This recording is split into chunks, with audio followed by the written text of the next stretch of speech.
all the things that we're going to talk about here that I'm going to bring up and everything else, obviously a lot of it comes from the city council and direction and the city manager and everything else, but ultimately, where the rubber meets the road is the city staff.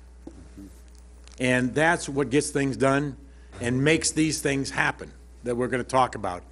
And so that's one thing I know I'm proud of. I know the city council's been proud of.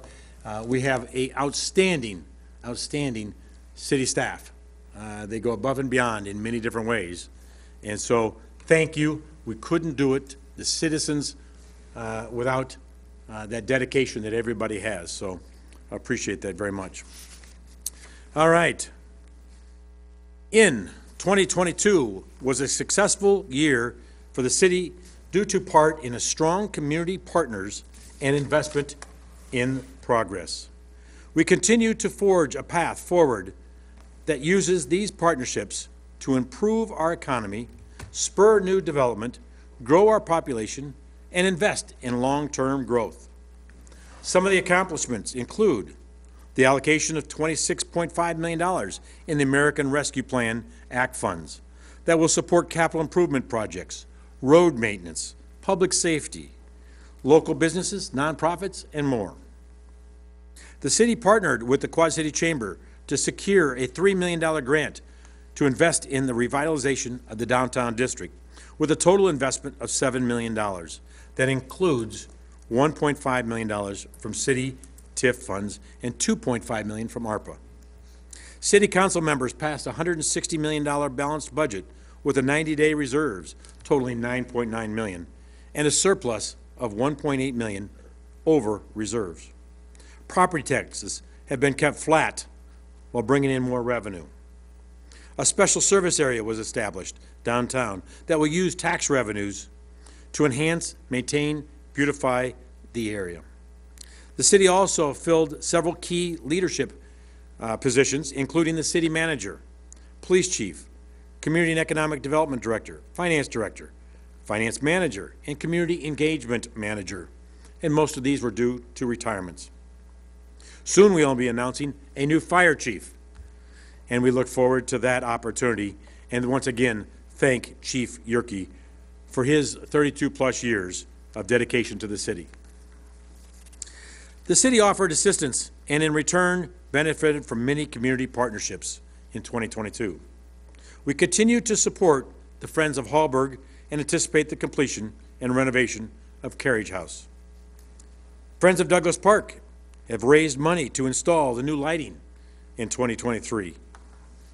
We hope to sign an agreement with a partner soon to manage the newly formed SSA Special Service Area downtown. We renewed our contract with DARI, the Development Association of Rock Island, and look forward to continued economic growth as a result of the ongoing partnership. The city has helped Rock Island Mile School District with community development block grant funds to repair and install sidewalks through Safe Route to Schools initiative. The city helped Augustana and we worked together and rebuilt some roads. The Community Caring Conference hosted an annual Heroes Award recognizing several city employees in their dedication to the city. In more detail, the $26.5 million in ARPA funds, which the city is continuing to work and refining and putting in place where this money should be spent. But $1 million through the general fund will be for road repairs. $2.6 million to Southwest Treatment Plant Pump Station. $1.5 million for advanced meter infrastructure for the water meters to make it efficient to be able to read and locate leaks sooner. $2.2 million for new citywide software, much needed. $2.5 million toward downtown Rock Island revitalization. $1.2 million for funding a portion of the demolition of the downtown parking garage and construction of the new lot. $750,000 to support businesses. $550,000 in funding for public safety. A 5-year CIP approved. The City Council members also approved a 5-year capital improvement plan with $20 million in total spending on various projects funded through a number of sources, whether it be ARPA, gaming tax, general fund tax, TIFs, motor fuel tax, etc. Projects include $3.5 million in road and street improvements, $2.1 million for resurfacing 31st Avenue from the Parkway down up to 11th Street, $655,000 for reconstruction of 22nd Street and 35th Avenue, and $334,000 in ARPA funds will be spent to repair the Milan Parkway and reconstruction of First Avenue. Community and economic development. In 2022, the private sector invested $65 million in the city toward business expansion and new businesses. As a result, 13 new businesses opened. Through the city partnership with DARI, there were 89 business expansions and attraction projects, 509 business engagements. We communicated one way or the other with 509 businesses, and 18 business celebrations and ribbon cuttings. The CED department facilitated $5.8 million for financial assistance to businesses, continuing to support those in the city. Housing rehabilitation. 40 owner-occupied homes rehabilitated projects were completed in 2022. This was more than we did in 2021. It's a great accomplishment. The bar is set high to then do more in 2023, but it allows people to have a quality home to live in. And $300,000 grant was secured from IDA for additional housing and rehabilitation in 2023. The planning and zoning team oversaw the sale of 15 owned city vacant lots, putting them back on the property tax rolls, once again improving the city. The inspection team continues to make improvements with the registering and inspection of long-term and short-term rentals. The CE department also launched its pilot urban homestead program with a goal of offering affordable housing while fixing up blighted neighborhoods using federal HUD and IDA funds. Park and Recreation. Rock Island Park and Recreation provides a superior quality of life for our community by offering activities to promote healthy wellness, maintaining clean and safe playgrounds and facilities, and preserving the natural beauty of our parks and open spaces. The Parks and Recreation Department oversaw 21 parks covering 480 acres. Couldn't believe that when I read that. That's a lot of acres. 175 acres of non-maintained wooded and wetland areas, and 20 acres of prairie restoration in parks and golf courses. The city has partnership with the high school and Augustana College, allowing the use of parks and recreation facilities for golf, softball, baseball, cross-country skiing, and others. The city continued its successful partnership with the First Tee, and I once again emphasize partnership. You'll see the common theme again this year with partnerships. But First Tee, an organization that introduces youth to sports of golf. More than 400 kids from the Martin Luther King Center, Spring Forward, Boys and Girls Club, and Big Brothers Big Sisters took golf lessons, touching a lot of lives. Park and recreation programs produce direct and indirect revenue for local and regional economies. In 2022, the city had more than 37,000 visits to Whitewater Junction, over $370,000 in sponsorships, grants, donations, bringing in revenue to help cover costs. 45,000 rounds of golf were played on the 2 golf courses. More than 18,000 people attended special events. More than 250 rentals of Campbell Sports, Douglas Park, Shriba Parks held weddings and other venues, along with one of the parks even hosts the famous backwater gamblers on the Rock River. Over 40 fundraisers, events, and golf outings were held in Rock Island parks and golf courses, helping raise over $200,000 for those local charities. Over 2,000 kayakers participated in the annual River Actions Floatzilla. 95 recreational programs were offered in 2022 with nearly 10,000 participants. There were more than 4,000 pickleball players at Rifac and Milk McKay, and soon to be out another pickleball out in Southwest Rock Island.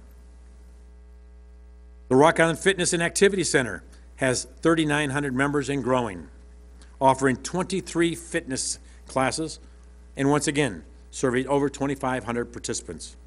There were 29 youth support leagues and clinics with 1,800 participants. Once again, touching a lot of lives.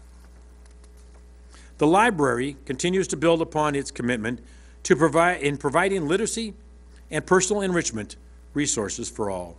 The capital campaign with the Rock Island Public Foundation and the Two Rivers YMCA raised over $9 million and more than 400 individuals contributing to this for the renovation of the new branch on 30th Street. It'll be named the Watts Midtown Branch Library, named in honor of the late Lorraine Watts and her son, Udell, which is the current president of the board. They have a long-lasting impact on the city. The library celebrated its 150th anniversary, November 25th, the first public library to officially open in the state of Illinois. The commemorative, I'll say that, boulder was placed at the original library site on the corner of 2nd Avenue and 17th Street. Those that are more recent, the Modern Woodman Bank building and or the National Bank, those that are older that don't realize that, across from Rock Island Ale. It's a beautiful little spot, well maintained by Modern Woodman. So thank you for that, placement. Implemented the newly created Staff Idea Committee, which focuses on inclusion, diversity, equity, and accessibility topics. The group created the Library Idea Statement, which can be found on their website. To provide a variety of educational programs for the community, the library has successfully partnershiped with the University of Iowa Extension Office, Prairie States Legal Services, South Rock Island Township, Augustana College, Family Resources, Quad City Botanical Center, Rock Island Horticultural Club, ARC. There's just a number of them, a lot more to be read, but once again, continued partnerships to help everyone in Rock Island. More than 5,000 adults participated in adult programming at the library through in-house programs, reading challenges, virtual and passive programs. The library had a 12% increase in its digital circulation via the Overdrive electronic book platform, with over 26,000 checkouts in 2022. They held a number of card drives, encouraging people to get their library card. They had 366 new applicants or cards just in September alone, which is also the National Library Card Month. And they partnered with a number of organizations with these sites. Martin Luther King Jr. Community Center. The Martin Luther King Jr. Community Center held many successful events this year and expanded their outreach in serving the community. MLK Family Fun Day in August had a record-setting turnout of partners, vendors, and more. They had over 3,000 people attend. And I must say, a fun dunk tank also. More than 150 kids were served in the after-school and summer day camp programs. More than 200 Rock Island County families received counseling and case management services. Over 1,000 were reached through the in-school prevention services. And here's a big number. The Thanksgiving meal program broke records this year, again, with over 7,000 plates of food being served and over 200 volunteers and a record number of sponsorships. The West End Revitalization Group recruited a steering committee and has begun work to address challenges and opportunities for the West End of Rock Island. And I must say, wait till 23 and beyond to see the great results that they're going to have. More than 600 kids received Christmas gifts. A community health worker position was added. Finance. The finance department had another great year in financial management and best practices. The city's 2023 budget ordinance was approved using a portion of the $1.7 million in surplus from 2021. So a surplus in 2021 and a surplus in 2022 to support a variety of projects, such as Downtown Special Service Area, Citizens Survey, new software for the city clerk. The property tax levy ordinance was passed, keeping the property tax relatively flat. Two different state income taxes, personal property tax replacement, and the income receipts continued to benefit the city of Rock Island to the tune of over $6 million above and beyond expectations. New financial software is expected to improve service delivery to the citizens and businesses, providing more options for bill paying and providing financial information at the click of a button. Bring us up to age. Mobile, clicks, easy to use. Citizens have been asking for that for a while. Police Department. The Police Department continues to work hard to keep the community a safe place to live, work, and play. The department implemented the Illinois Safety Act mandates for law enforcement, including expanded training requirements for police and standardized mental health and decertification reporting. The department completed its transition to the new P25 radio network for police, fire, and emergency services in Rock Island and Scott counties, across the river, throughout the Quad Cities. P25 brings emergency services communications up to federal standards so emergency responders can exchange critical communications across agencies and jurisdictions. Not a small undertaking, ladies and gentlemen. When you get 5 cities and minimum 2 counties to work together, same direction, update their equipment, and be efficient with it is a great undertaking, along with the cost of it, and it took some time. But everybody worked together. Once again, partnerships. Myself and Chief Landy and mayors of other cities in the Quad Cities here traveled to Washington, D.C., and we met with 4 U.S. senators, 2 from Illinois, 2 from Iowa, to advocate for increased federal law enforcement resources in the Quad Cities to assist in the local law enforcement in efforts to reduce violent gun crime. After these meetings, the senators issued statements of support for our request and began a dialogue with the Department of Justice and others to get these resources to the Quad Cities.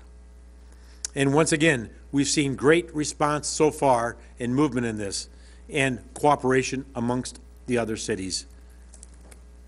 And it was interesting to be able to get bipartisan support. 2 Illinois Democrats, senators, and 2 Iowa Republican senators working together in the same direction with the communities to make this happen. That's what it's about. The police department formed a partnership with Family Resources to provide crime victims support and assistance by assigning a violent crime specialist to the police department. Crisis response services are available 24/7. In 2023, the Rock Island Police Department will partner with the Davenport Police Department and Family Resources to expand the Group Violence Intervention Program to Rock Island. This program is being funded by a grant awarded to Family Resources by the Illinois Department of Human Resources for violent prevention. Group Violent Intervention partners with the city, police, community, social services to meet with people and may have connections with gun violence and provide resources and support necessary to keep them safe, alive, and out of prison. This was just in the news today, actually, to continue this, once again, partnership with 3 organizations to work on crime. Fire Department. By the end of 2022, the Fire Department responded to approximately 7,600 calls of service, completed 9,500 hours of training, and conducted 1,600 fire and life safety inspections. The department conducted more than 100 child car seat installations and education sessions. Lieutenant Andrew Pratt was honored as the 2022 Firefighter of the Year. Continued to partner with the Red Cross of the Quad Cities and Illinois Fire Safety Alliance to install free smoke detectors. And continued community outreach to train all citizens in CPR and AED, And I must remind everybody that in Rock Island, all its firefighters are paramedics, which helps save lives. They're there first on the scene before they have to be transported to the hospital, and that time can be very critical. Received the 2022 EMS Silver Awards from the American Heart Association's Mission Lifeline program for outstanding care of patients suffering from cardiac arrest, stroke, or heart attacks. All fire department paramedics were recertified in advanced cardiac sports life. We also were able to have the honor of bringing in probationary firefighters, not bringing them in, but honoring them and making them full-time firefighters for the force. Public Works. The City Public Works Department accomplished many important infrastructure projects in 2022, such as the 35th Street between 6th Avenue and 7th Avenue, water main and reconstruction project. The intersection of the Rock Island Parkway and 85th Avenue West was reconstructed, and new street lights and make it more safe. The City Council approved spending $2.1 million partly funded by ARPA, and the purchase of 8 new snowplows and 2 ambulances. Once again, 8 new plows and 2 ambulances. It's not cheap. Demolition of the downtown parking garage is underway. In its place, a new parking lot will be constructed that will hold 230 vehicles and a number of charging stations for electric vehicles. River Heights Road, Valley Drive, and 2/3 of Black Hawk Hills Drive were reconstructed with new PCC pavement. The storm sewer was also replaced in that area. It was funded by motor fuel tax funds. The City of Rock Island has also partnered with Augustana College to provide professional services related to the development of the service line material inventory in compliance with the lead service line replacement notification. And finally, the city continued its partnership with the Rock Island Arsenal through intergovernmental agreement to provide electrical maintenance, sanitary sewer, lift stations, operations, water treatment, and distribution operations. Once again, I got to remind you, with the Rock Island Arsenal, federal government, we have this agreement. We were able to save the federal government money, our taxpayers, but also add revenue to the city of Rock Island with this agreement. Rock Island's progress continues in 2023 with 5 major projects currently under construction. The new $25 million federal courthouse being built on 18th Street, downtown here, the central part of Illinois, downtown district. The 3-story, 53,000 square foot building will house multiple departments for the federal government and bring a lot of good paying jobs downtown. And another positive thing here, this is owned by a private individuals, so it'll be paying property taxes. The new YWCA is under construction on 5th Avenue. The $9 million, 49,000 square foot building will increase the current capacity, get this, from 130 kids, youth capacity to 350. Much needed capacity to help with our youth. The former Tri-City Jewish Center building on 30th Street is being transformed into a combined Rock Island Public Library branch and the YMCA facility. Over $9 million project. Once again, partnership with the 2 organizations, the city and the Y. The new Rock Island Miles School District Administration Building is under construction. The corner of 6th Avenue and 20th Street. The $7.6 million facility will house a number of different operations for them, being their production kitchen, office space, and warehouse space. And of course, as mentioned earlier, the new parking lot, downtown Rock Island. It's interesting in fact, is that was going to be over $5 million to repair and maintain the parking ramp. It cost us a little over $2 million to tear it down and build a new one, but it offered the citizens over $3 million savings by doing what we're doing. And we'll have a nice new ground level parking lot with charging stations. And I guess once and finally, I must say, this town rocks. And thank you very much.